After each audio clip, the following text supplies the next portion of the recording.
Hello guys, welcome back. So it looks like the fans finally spoke, and they spoke loud as hell. It's basically fans saying, hell no, we won't go, and Caitlin Clark fans straight up left the game damn near empty. Indiana Fever versus Las Vegas Aces, and the arena looked like a ghost town. My bad on the previous clip too, I had a mistake in editing. Sorry for that. I don't want to push any fake bullshit. I'll stick to the original footage from now on, because what we saw here is wild. Caitlin Clark fans basically no-showed this matchup. And when I say no-showed, I mean it looked empty as fuck in there. You could have spent more money on a small fry with no burger, no drink, no damn nothing than what it cost to sit in some of those lower bowl seats. That's crazy. That's actually bullshit pricing for what the turnout looked like. And before anything else, just look at this scene. I mean, damn. Just damn. The arena looked empty. Like straight up empty sections everywhere you looked. Fans officially said, nah, we're not dealing with this tonight. They didn't show up. They just didn't show the hell up. They wanted nothing to do with it. You could see all these empty damn seats stretching across the sections. I mean, it's not even subtle. It's obvious. It's right there in your face. The fans officially no-showed this game. No debate about it, no hiding it. They just didn't come. And look again, empty seats everywhere. Everywhere you pan the camera, it's just gaps, rows of nothing, damn near whole sections untouched. You zoom in and it's just more emptiness. It's actually wild how open it looks. You've got pockets of fans, sure, but overall, it looks like the arena didn't even fill half the damn building. Bad. Real bad. Let me adjust this real quick. Look at this again. All those open seats, man. All of them just sitting there empty like the game didn't matter. That's what it looked like. Fans basically said they're not showing up if Caitlin Clark isn't on the floor. That's the reality, whether people like it or not. And yeah, Caitlin Clark and Indiana Fever fans do travel. They show up on the road, they bring energy, they make noise. That part is not bullshit. But tonight, different story. This one didn't hit the same. You still had a few fans there, getting autographs, interacting with players, showing love to Sophie Cunningham, Raven Johnson, and others. That's always going to happen. But overall, it was a no-show. Straight up no-show energy. The crowd just wasn't there like usual, and it sent a message whether the league wants to admit it or not.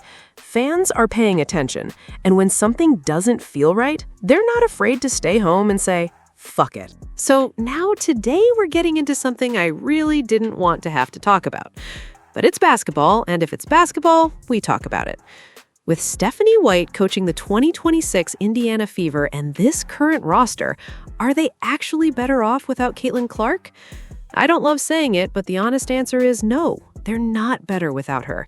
If anything, they're maybe a hair worse, call it 1%. But the way they play flips completely depending on whether she's out there. And here's the uncomfortable truth. Every time the Fever have looked great with Caitlin Clark on the floor, it's usually because the team went off script.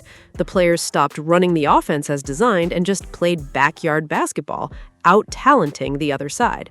That's because Stephanie White's system and Caitlin Clark fundamentally do not mix.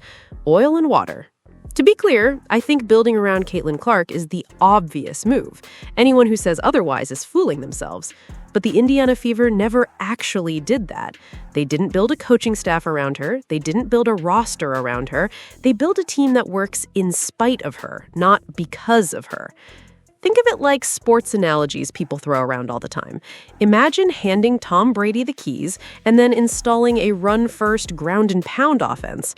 Or imagine drafting Allen Iverson in his prime and deciding he's going to be an old-school facilitator whose only job is to feed the post, basically turning him into a Kenny Smith type. That's what's happening with Caitlin Clark in Indiana. The real issue is what Stephanie White wants from her point guard. If you've ever watched the Connecticut Sun under her, you know the job description. Get the ball to the elbow, relocate, catch it again, swing it to the next guy. That's it. That's the role. I wish I could tell you it's different for Caitlin Clark, but it's not. This is genuinely how Stephanie White wants her lead guard operating, and Caitlin Clark is not built to play that way. When Caitlin Clark ignores the system and goes rogue, it works because she's simply that talented. But the system was never designed with her in mind. Picture the half court. Stephanie White's offense is bang, bang, 3 out, 2 in. Ball goes here, there's a relocation, maybe a back cut, then you get it back. Players are cutting, relocating, running through actions, while the point guard's entire job is to keep the ball moving side to side so everyone else can operate. Sometimes Alyssa Thomas comes up to set a ball screen while someone else cuts backdoor or relocates to the corner. The point guard isn't the engine, she's the connector. Don't turn it over, be the release valve, keep it moving, shoot when it's open. That's the assignment Stephanie White hands out. And to be fair, there's nothing wrong with that system on its own. Thoughtful. Strip away the names and jerseys, treat every player as an interchangeable piece, and a scheme built around shooters, a facilitating big, and a post hub can absolutely win basketball games. But you cannot plug a ball-dominant, shot-creating guard into that framework and expect it to sing, because the usage in Stephanie White's offense is designed to run through the elbow big, Alyssa Thomas, and the primary shooter, whether that's Kelsey Mitchell now or DeWanna Bonner before her. That's exactly why the Fever have stayed competitive without Caitlin Clark. The roster was engineered to run Stephanie White's system independent of her. I said this before the season even started. The Indiana Fever built a team to survive without Caitlin Clark. They built a team to thrive without Caitlin Clark. They never built a team around Caitlin Clark. And honestly, that's a massive miscalculation. If the front office had handed Caitlin Clark the keys, hired a coach willing to build on the foundation Christy Sides laid, installed an up-tempo, pace-and-space system, and shored up the defense around their existing core, this team could be the best in the league right now.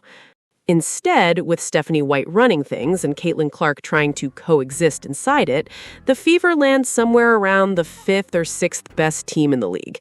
And here's the kicker. Take Caitlin Clark away entirely, and under this exact system, they're probably still 5th or 6th.